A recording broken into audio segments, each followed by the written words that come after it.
Grace and peace be multiplied to you, the saints of Yahweh. This, of course, is the day that Yahweh has made, and we shall rejoice and be glad in it. I welcome you to this edition of Core Principles of the Kingdom, which, of course, is being broadcast here on Countryside Television.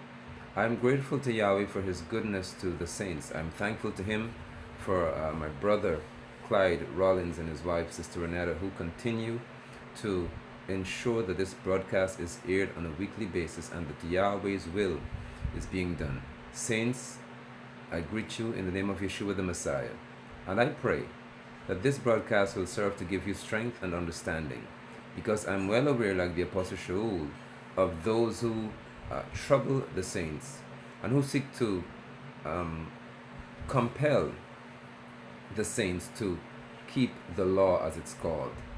And oftentimes you've got great debates and great discussions in the body of Messiah as to whether the saints are supposed to keep the law. We're continuing this series that spoke, of course, the first part to Shaul, an apostle, a Benjaminite. Shaul was born of Israel. He's not somebody who was a Gentile and saved. He was born Israel. And this man, who many people seek to quote, would have stated clearly to the Philippian church in Philippians chapter 3 that he was prepared to relinquish all that he had been, including one who is blameless according to the law. Shaul was blameless according to the rudiments, which is keeping the feast and the lights. He was blameless. But yet, when he encountered Messiah, he said, I considered all of that to be rubbish. There are so many people who insist on keeping the law, compel the saints to keep the law, but at the same time, they are trying their best to avoid exactly what the law requires. These broadcasts are all about encouraging or strengthening the saints to be able to understand that which the scripture has said and to be able to be equipped with the ability to contend, according to Yehuda, earnestly for the faith that was delivered to you. We are not supposed to be people who walk in ignorance. For scripture says in Hosea that my people are destroyed for the lack of knowledge. And he also said something else, Yahweh did, that they have rejected knowledge, and so shall I reject their children. It is very serious. We are not supposed to be persons who claim to serve the Lord, but then when knowledge is presented, be rejected. We are either going to go by that which is documented for us to follow, or we shall go by what we want to follow. I would like to suggest to you, saints, that it is safer to go by what is written for the church to follow. We're speaking today about where are the animals? Where are the animals? Because if we're going to speak to people about keeping the law, we have to understand what is the law and what was required in the law. This is where we're going to have discussions, especially with the Adventists and other groups who would seek to divert your attention from that which is documented and then present to you their interpretation about what Yahweh has said. But that is not how righteous people function. If the scripture is specific, then we go by what the scripture has said. The next thing we have to establish is there are many people who are ignorant of basic language. I repeat, there are many people who try to teach you about the law who are ignorant of basic language. They suggest to us that the scriptures were never originally written in English. They all say that because they believe it. The scriptures were not originally written in English. That's what they tell you. However, when you present to them now the original language, or languages that came before English language, they will contend with it because it doesn't suit what the argument is. If we're going to speak to words like commandment, words like the law, terms like precepts, statutes, what are they? What is even worse is that there are certain people who seek to what is called interpolate, in that they inject into scripture words that are never even there. And they suggest, or they attempt to make you think that the words are actually there. For example, you would often hear about people speaking to moral law and ceremonial law. Those words are found nowhere in the scripture. There is no moral law distinguished from a ceremonial law. That terminology is not found in scripture. It is an interpolation where persons try to add to what is written so they can establish an argument to suit their belief. It doesn't go like that, my brothers and my sisters. And if you're watching via television this evening, I hope that your faith will be strengthened, but more than that, your courage shall intensify to oppose anyone who seeks to add to that which Yahweh has said and try to make it something that you must hold on to. Shaul was a Pharisee of Pharisees by his own description. He was a master of understanding the law. He knew, therefore, when he spoke to the words, the law, what he meant. He did not in any way mean the 10 commandments as people say. The law is not the 10 commandments. The 10 commandments or the Decalogue or the 10 sayings are a part of the law of Moshe. They are not the entire law. There is no scripture that says that the 10 sayings are all there is to the law. That is very untrue. Because if that be the case, how do we have a speaking about menstruation? Which one of the 10 is that?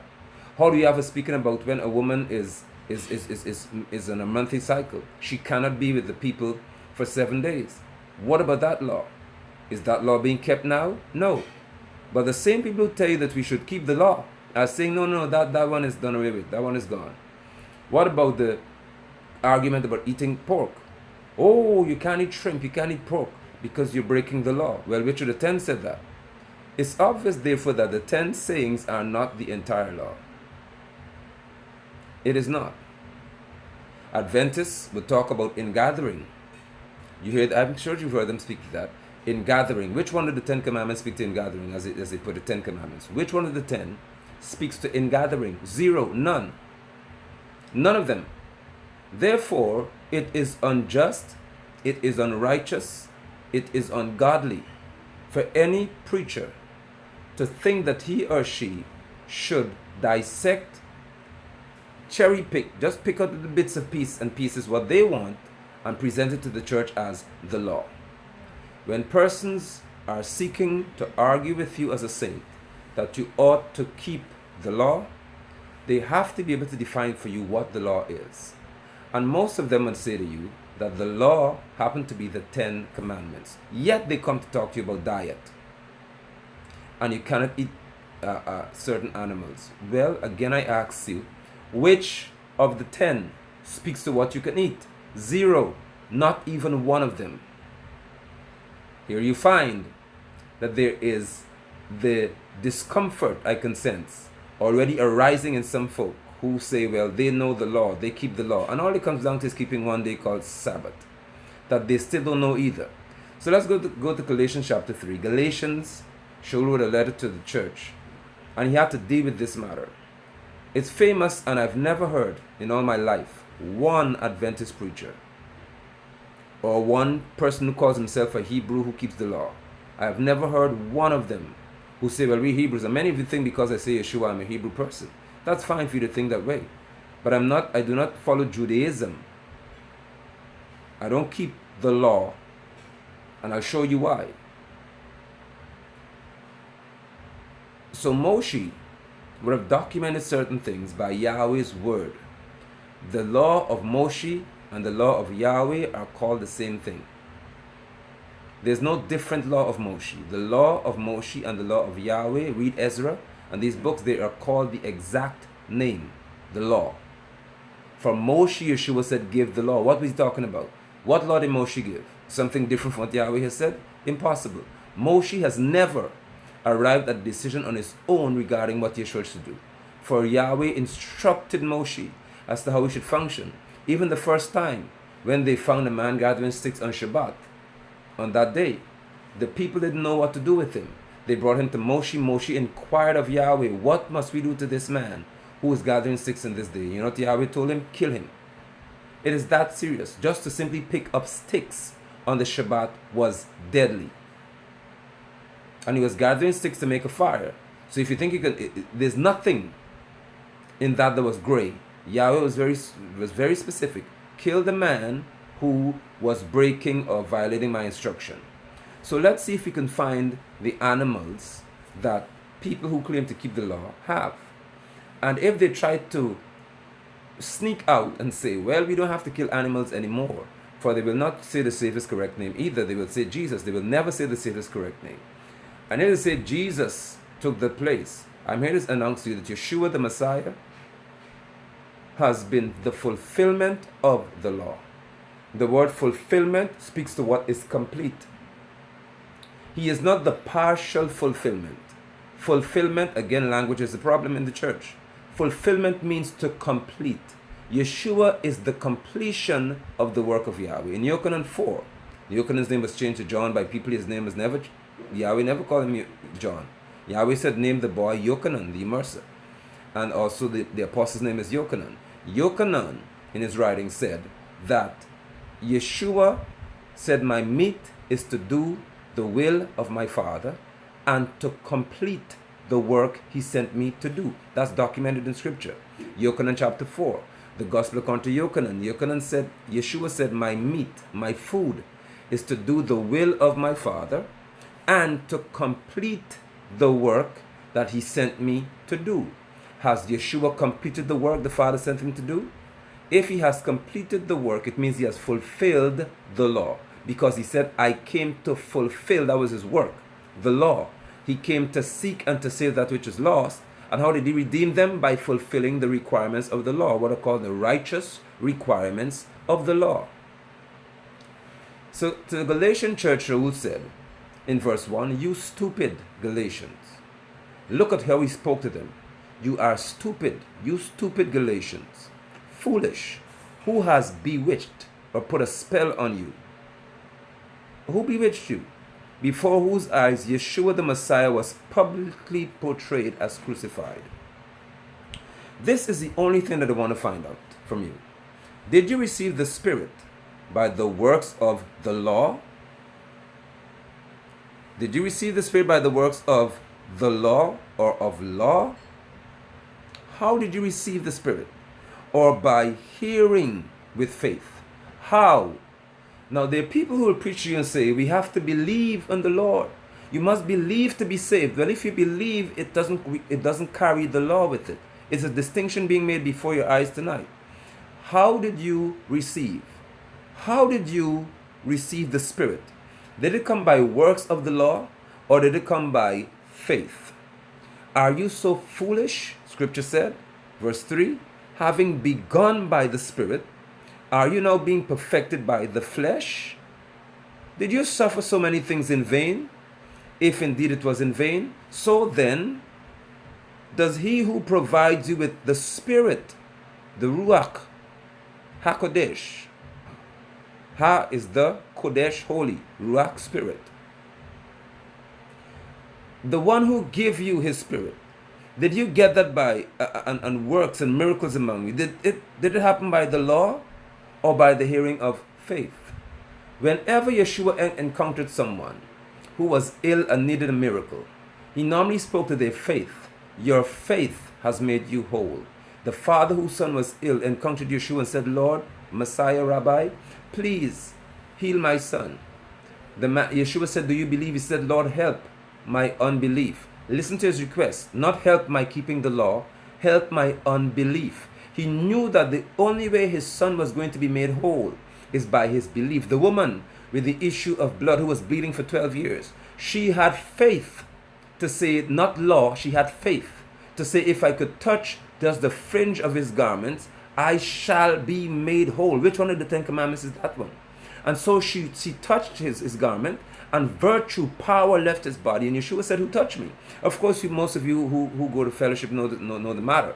And he said to her, your faith has made you whole, not the law. The law does not bring healing. The law does not produce a miracle. The law does not produce the power of Yahweh demonstrated in miracles and signs. So Shaul is asking the church, when he who does provides you with the Spirit, He who provides you the Spirit and works miracles among you, does he do it by works of the law or by the hearing of faith? How does it happen? I know that my Adventist friends, as you may want to be, or now you're my enemies, but I know that you're unable to answer this question honestly. If miracles are done by faith, the signs are done by faith, salvation is by faith, grace through faith, wherein is the law in the salvation equation? But they will still argue that you have to keep the law. And I could hear some people already beginning to ask themselves, so are you saying that I'm free to commit fornication? I'm free to commit adultery? Let me help you by answering this question very straightforward tonight. If ever your first thought, when I tell you that you are free from the curse of the law, if your first thought is that you would commit fornication or adultery, you are filled with sin already. You're wicked. There's no righteous man who, when he hears that he's free from the requirements of the law, would tell himself, or the law, he's free from that, will tell himself, well, I can now go commit adultery. You are wicked. It is sinful to ever think that the first thing you can do upon hearing that you are free is that you go to sin. Oh, so I could murder somebody? Why would wickedness become your first thought? No one who has the Spirit of Yahweh thinks about going to commit sin because they hear something like this. I'll read for you the entire the text for you to understand clearly why I'm saying to the church, by the scripture that is, that you are not, as a saint, required to keep the works of the law. He said, verse 6, even so Abraham believed Yahweh. The scripture said it. Abraham believed Yahweh, and it was reckoned to him as righteousness. Many persons read that and preach about it and get excited over it and don't know what they've said. Abraham believed Yahweh, and that belief, that trust, that's why he's called the father of faith. That belief that Abraham had was counted to him as righteousness. Now, I have heard many, numerous preachers of Adventism and those who want to go back to Judaism say that Abraham kept the law. Especially the Adventist circles like to say that. Abraham, or Abraham, they'll say, kept the law because read Genesis chapter 21 verse 5. And they suggest that from reading that, Abraham kept my precepts, my statutes, my commandments, and my laws. You see that? Abraham kept the 10 commandments. My brothers and my sisters, probably my enemies and my friends, can you please show me which scripture says that Abraham had the law given to him? Let me help you before you go to search for it. None. Because Galatians chapter 4 clearly states, Galatians 4, you can check it for yourself. It is very plain in the statement. It says that the law was given 430 years after Abraham.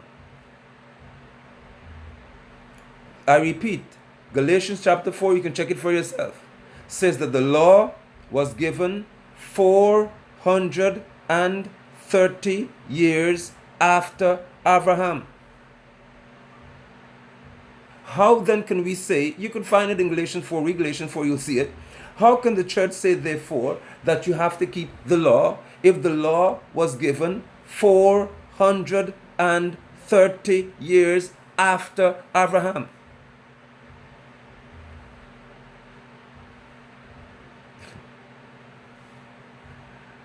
I think I need that to rub into some people's hearing tonight. Genesis 21:5 says, Abraham kept my statutes, my commandments, my precepts, my laws. And people say, well, he kept the Sabbath. Did he? There is absolutely no scripture. None can be found that says Abraham kept one Shabbat day.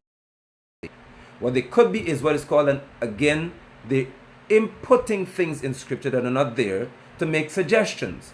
The scripture says the never came about.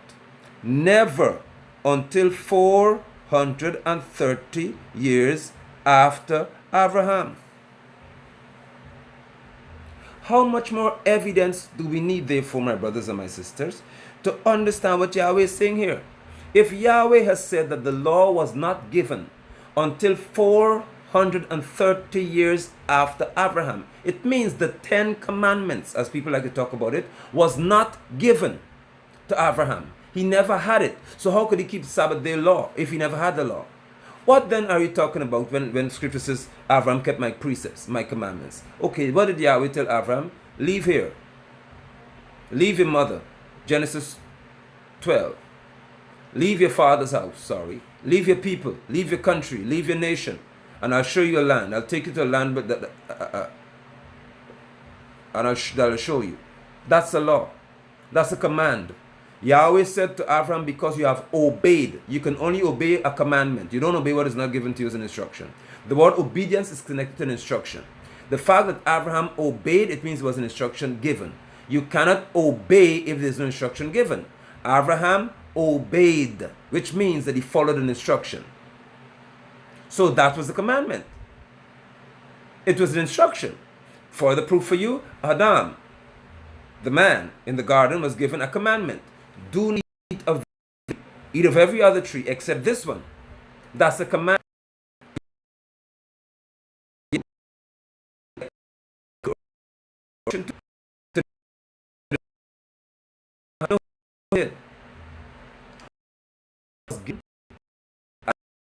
You shall that you are Yahweh's chosen people. It's given to Gentiles. The law. And you for Acts chapter 15. There was an issue in the church. Read it for yourselves.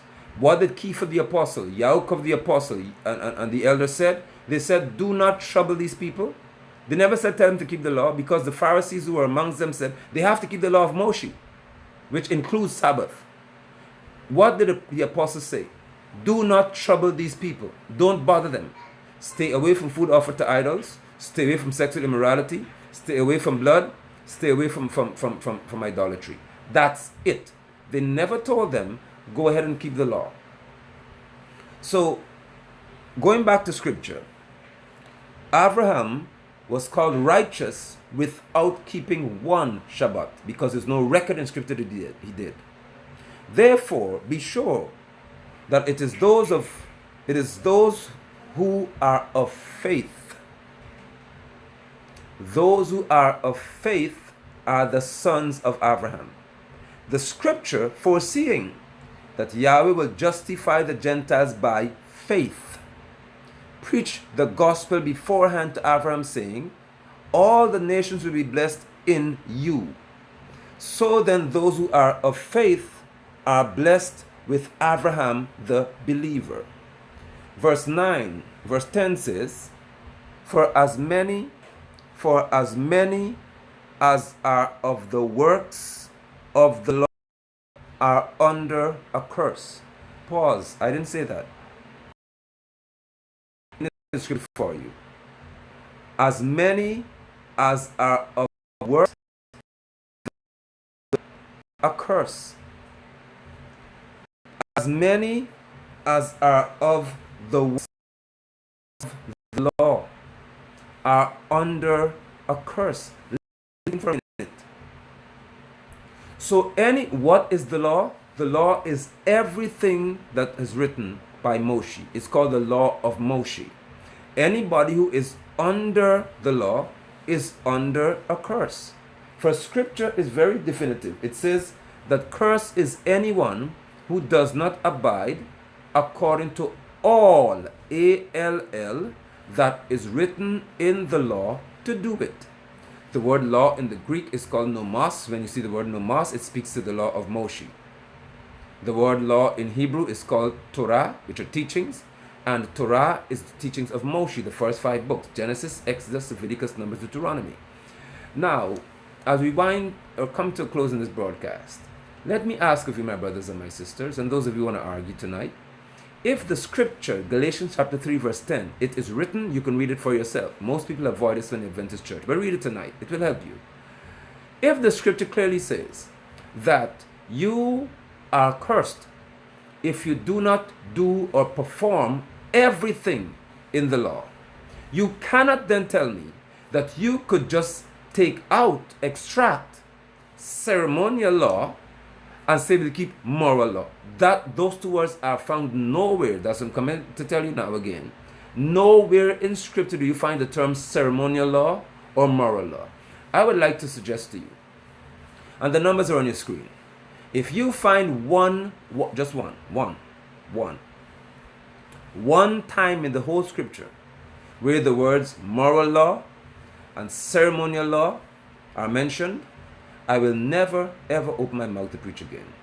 I dare the preachers to do that. Anybody wants to contend with this message tonight, I dare you, call the number on your screen or send a text message to that number so we can have it on record. Send the chapter, the book, the chapter, the verse in which the words ceremonial law and moral law are written as distinct from one another. Find it, please. I can find it when it says the law, which covers everything that Yahweh required. Was Israel ever free from keeping what Yahweh has said? Not then, no. When Yahweh spoke, when Shaul had an issue with the church at Galatia, he was mad because they were trying to go back to keeping the law. What was the law? Not just Sabbath day. It was everything in the law. They tried to go back to keeping the feast and the rest of it, which requires an animal being killed. At Yom Kippur, you have to commit the sacrifice of an animal. Don't tell me now, oh, no. Jesus, they will say, is a sacrifice, so you don't have to kill animals anymore. If you say that, you are therefore telling me very plainly that the law has changed. Because the law very clearly states that you have to sacrifice an animal. If you tell me that the Messiah has come and is a sacrifice, then you're announcing that the law has changed. Because the law never required a man to be sacrificed to the people every year. So something had to change. Where are your animals? If we're going to have this argument and anybody wants to tell you that you have to keep the law, I'm asking them to present me with the animals that they kill every Passover. Where is your lamb that you kill at Passover? Where is your turtle dove that you kill? Because you have to do everything that's written in the law. In the law, you do not find the Messiah having already fulfilled it. In the law is the requirements. They're the requirements found in there. In the new covenant, according to Hebrews chapter 7, is where you see Yeshua the Messiah is now the new high priest, according to the order of Melchizedek. And Melchizedek is that high priest who is a shadow of what was to come. And Yeshua is the fulfillment. Yeshua, according to the order of Yehudah, is a priest, the order of Melchizedek. Yeshua is not of the tribe of Levi. He's called the conquering lion of the tribe of Yehudah. Yeshua did not come through Aharon. Yeshua came through the tribe, the lineage of Yeshi, or Jesse, you'll say. Yeshua is the root of Yeshi, Jesse. Yesi. He came to fulfill that which was written of him. So where are your animals? If this broadcast doesn't free you, I don't know what will. You cannot read Galatians chapter 3 verse 10 and tell me that it's talking about something else. The word, the law, is found therein. And whenever you see the law, you can check it on Google, Safari, Yahoo search, any search engine. Internet is available now. And because the internet is available, persons can't fool you anymore with nonsense. Verify what I say. Ask what is the law according to scripture, and you will see what it tells you. It will tell you very plainly that the law happened to be the Torah, which will be the teachings of Moshe, which includes the 10 commandments. Are we supposed to keep that which Yahweh has freed us from? The answer is no. You're not supposed to. Because anybody who has to keep the law has to show me the animals that they killed as a sacrifice. Because if you give me Matthew 5, which it will say, well, the Savior said he never came to Yeshua. Well, they don't say Yeshua, they don't call him by his name anyway. Jesus said, they would like to say, he came to fulfill what was written of him. And not one yard or one stroke of the law will pass until all is fulfilled. Did Yeshua complete the work? If nothing will pass, then don't tell me that you no longer have to kill animals. If nothing in the law will change, then it means you have to keep killing your animals. If you say you don't have to keep killing animals anymore, something in the law has changed. There is no shortcut around this. We have to be people of the truth. We have to abide in the truth. We have to walk in the truth. And I thank you tonight for your time. I appreciate your attention, and I'm so grateful that you are willing, some of you, to listen to this broadcast and to follow the truth. Those of you who contend with it, do not forget that you have the right to find at any time one scripture, just one, not many, that says that there is a difference between a ceremonial law and a moral law. Find those words for me, please, in the Bible, and I will listen to you. But until then, do not seek to inject into scripture that which is not written and call it scripture. That is not how the church functions. I bid you shalom. Again, I thank you, and I pray that Yahweh's blessings will bound toward those who follow the truth. Blessings. Shalom. Thank you so much.